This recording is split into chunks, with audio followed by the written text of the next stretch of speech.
Kuadhimisha siku ya mazingira hivi leo, mamlaka ya bandari nchini KPA inajivunia kuzawidiwa kwa mabingwa katika utunzaji wa fuo za bahari katika mradi wa kupanda mikoko eneo la Majoreni katika kaunti ya Kwale.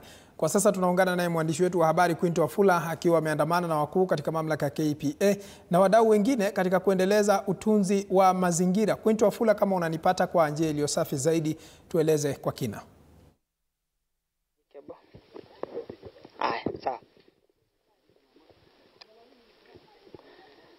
Shukran Sufufu Paul Kirobi na kujia moja kwa moja kutoka kaunti ya Kwale. Hii leo taifa linapoadhimisha siku ya mazingira, mamlaka ya bandari nchini imezuru katika eneo hili kuweza kujionea jinsi ambavyo wakazi wa eneo hili la Majoreni kupanda mikoko. Wakazi na vile vile wakuu kutoka KPA watueleze siku hii yamaanisha nini kwao. Uanze tu kwa jina, utueleze unaitwa nani na mnafanya shughuli ipi katika eneo hili. Kwa majina ninaitwa Mshemanga Hamisi alias Matata, the Honorable Chair Pongo Kidimu Community Forest Association. Pongo Kidimu kazi yake kubwa ni kufanya uregeshaji ama upanzi haswa wa miti ya mikoko.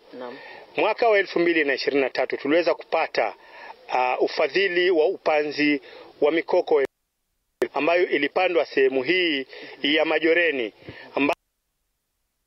hii ya Majoreni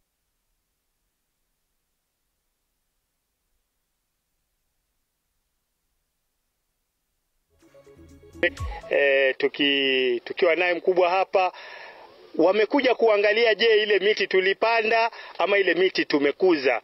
Na kweli wameona kuwa tunao uwezo wa kupanda, kuhakikisha kilichopandwa kimekuwa. Kupandwa kwa miti labda kumefaidi vipi jamii? Jamii imefaidika mwanzo na pesa, kwa sababu miche ilinunuliwa na pesa jamii ikapata ikatumia matumizi yake. Pia upanzi wa miti ya mikoko itambulike kwamba mikoko ndio sehemu ya mazalio ya samaki. Ina maana ukipanda mkoko umemwezesha samaki, na ukimwezesha samaki akitaga umeongeza idadi ya samaki, na ukiongeza idadi ya samaki umeongeza mapato kwa jamii, watu wanapata afya. Asante sana. Tusikie kutoka kwa mama, labda anze tu kwa jina, utueleze shughuli hii imekufaidi vipi pale nyumbani na ni changamoto zipi ambazo mnapitia katika upanzi wa mikoko? Jina langu naitwa Mwambikawa Tibu Hag. Changamoto tunazopitia katika mikoko ni vifaa vyetu vya kutumia ni vichache.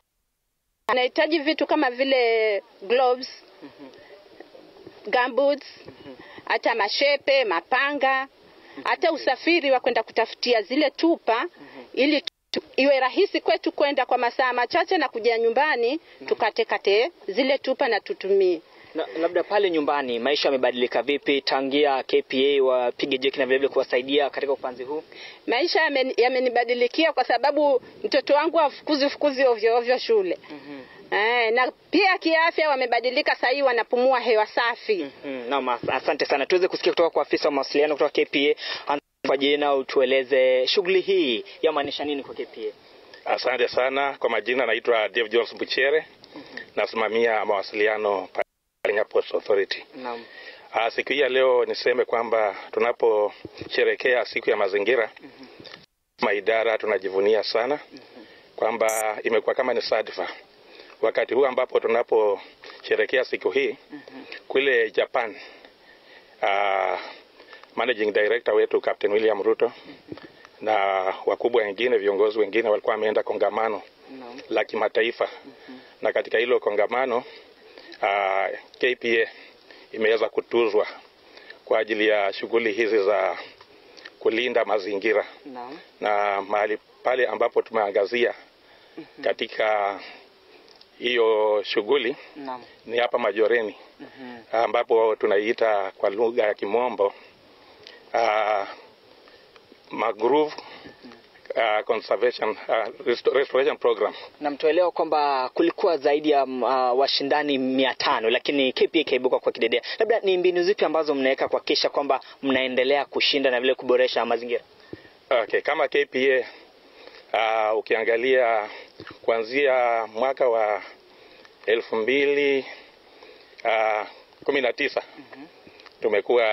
tumeweka juhudi kubwa sana kwa hii shughuli ya upanzi wa miti. Na tunapofanya hivyo pia tunazingatia ile directive ya Mheshimiwa Rais kwamba kama nchi tunatakana tupande miti bilioni 15. Na kama idara naweza sema kwamba huu mwaka financial year tunataka tupande 500,000, 500,000. Na kufikia sasa between 2019 kufikia sasa tumeweza kupanda 521,000. Na vile umeniuliza tumeweka mikakati gani? Number one ni kwamba wale tunashirikiana nao kama communities, Kenya Forest Services, na pia at the moment pia tumeleta contractors ambao pia nao wanasaidia. Na hii tunafanya katika kaunti ya Mombasa, kaunti ya Kwale hapa na kaunti ya Kilifi. Na huu mwezi wa 10 peke yake tunataka tupande miti 300,000. Asante sana. Asante sana. Mengi mpenzi mtazamaji atakujia katika habari zetu, ikizingatiwa kwamba hii leo ni siku ya mazingira. Tutakesha kwamba tunakueleza jinsi ambavyo wakaazi na vile vile mashirika kutoka ukanda huo wa pwani yanajitokeza kuhakikisha kwamba mazingira yanahifadhiwa. Kutoka kaunti ya Kwale, mimi ni Quinto Wafula, kwako studio.